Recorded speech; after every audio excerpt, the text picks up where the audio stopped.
it's Sam here, and in this video, I'll be reviewing the Womier WD75 V2. It's a wireless 75% keyboard with a Real Walnut Wood case priced around $100. In this video, I have the ukiyo-e version and I think it has a really nice marbly sound. Starting off with the unboxing, included in the box is the user manual, a Type A to Type C USB cable, a switch and keycap puller, a set of extra non-slip feet, 3 extra mechanical switches, the 2.4 GHz wireless receiver, and the keyboard itself, which weighs just over 1 kg or 2.2 pounds with its wooden case. Going on to the design, the keyboard has a compact 75% layout in this really premium feeling Real Walnut Wood case.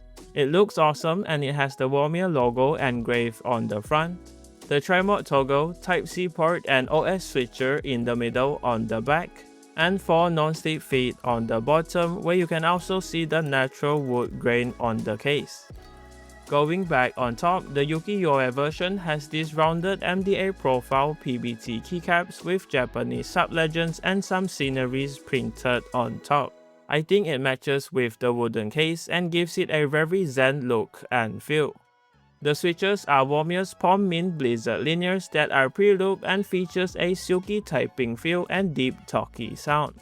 The stabilizers are plate mounted and pre-looped as well to reduce any rattle.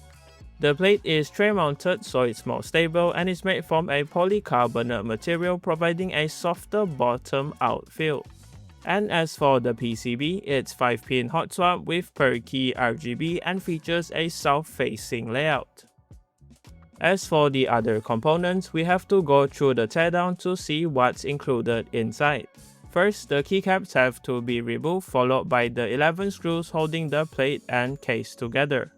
With the screws out, the plate and PCB can be lifted out of the case, and there's a ribbon cable connecting to the daughter board that needs to be disconnected in the middle here.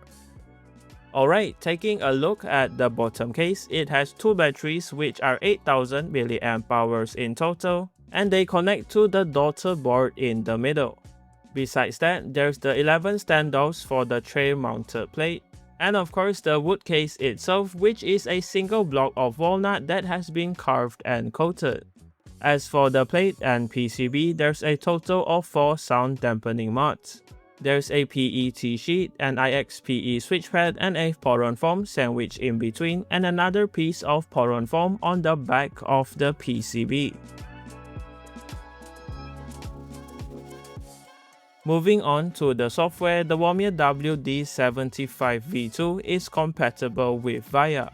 So with the JSON file, you can remap all of the layers and keys with the supported functions here, record new macros for the keyboard or import existing ones, save and load different keyboard layouts, and customize the RGB lighting's brightness, effects, speed, and color. Carrying on to the usage and performance, the 1000Hz polling rate is just enough for work and gaming in my opinion. And as for the typing experience, the keyboard has a really firm and stable feel with a soft bottom out. This makes it feel very responsive while I'm typing this script. And when paired with the preloop switches and sound dampening mods, it produces a very satisfyingly marbly sound. So with that said, here is the typing sound test.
Okay, here are my final thoughts on the Womier WD75 V2.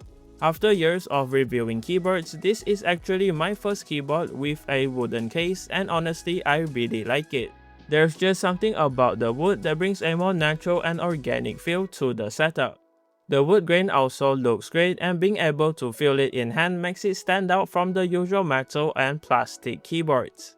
The best part is that you're not sacrificing any features or performance with this case, and on top of that, it sounds really unique and nice too.